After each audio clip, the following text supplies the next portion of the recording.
ഇപ്പം actually school anniversaries, college day, അങ്ങനെ പല ഇൻസ്റ്റിറ്റ്യൂട്ട്സിലും സെലിബ്രേഷൻ്റെ ടൈമാണ്.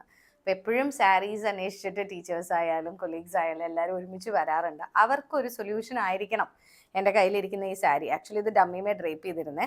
അപ്പോൾ ഇത് പ്ലീറ്റ് ചെയ്ത് ഇവിടെ കുത്തിയിരിക്കുന്നതിന് ഇതിൻ്റെ ഡയറക്ഷൻസ് എങ്ങനെയാണ് പോകണമെന്ന് നിങ്ങൾക്ക് ചിലപ്പോൾ മനസ്സിലാവില്ല. അതുകൊണ്ട് ഞാൻ ഓർത്ത് ഒരെണ്ണം ഒന്ന് വെച്ച് കാണിക്കാം. ഇത് കണ്ടോ, നല്ല ഭംഗിയാണ് ഈ സാരിയുടെ കോൺസെപ്റ്റ് കാണാനായിട്ട്. പല്ലുഭാഗമാണ് കേട്ടോ ഈ കാണുന്നത്. കാത്ത വർക്കും ഇൻസേർഷൻ ലേസസുമാണ് ഇതിനകത്ത് കാണുന്നത്.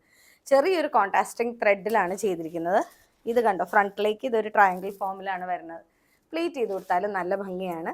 സാരിയുടെ പ്ലീറ്റിംഗ് ഏരിയാസിൽ വരുന്നതും കാണാൻ നല്ല രസമാണ് കേട്ടോ. താഴെ കംപ്ലീറ്റ് കണ്ടോ, സെയിം സെൽഫ് ബ്ലൗസ് ആണ്. ചെറിയ ലേസ് ഹൈലൈറ്റ്സും കൂടെ ഉണ്ട്. ചെസ്റ്റിൻ്റെ അവിടെയും ചെറിയ ലേസസ് വരുന്നുണ്ട്. നല്ല കളേഴ്സാണ്. എല്ലാവരും എപ്പോഴും ഒരേ കളർ ഉടുക്കുന്നതിന് പകരം പല കളേഴ്സ് ആണെങ്കിലും ഇതെനിക്ക് തോന്നുന്നു എല്ലാ സ്കിൻ ടോണിലുള്ളവർക്കും, അതായത് ബോഡി വൈസ് എങ്ങനെയാണുള്ളവർക്കും ഉടുത്തു കഴിഞ്ഞാൽ നന്നായിട്ട് ഒതുങ്ങി നിൽക്കുന്നതും എന്നാൽ കുറച്ച് ഉരുണ്ടിരിക്കണം എന്ന് ആഗ്രഹിക്കുന്നവർക്കും പറ്റിയ ഒരു പീസാണ്. ഒതുക്കി കൊടുത്താൽ ഭംഗിയായിട്ട് കിടക്കുന്ന ഒരു സാരിയാണിത്. ഇതിൻ്റെ പല ടൈപ്സ് ഓഫ് ലേസസിൻ്റെ ഇൻസേർഷൻസും കാന്ത വർക്കും നമുക്ക് അവൈലബിൾ ആണ്. കളേഴ്സ് വരുന്നത് ഇതുപോലെ ഡിഫറെൻറ്റ് ഷെയ്ഡ്സാണ്. അതിനും ഒരു പ്രത്യേകതയില്ലേ. അപ്പോൾ റേറ്റ് വരുന്നത് 1895 ആണ്.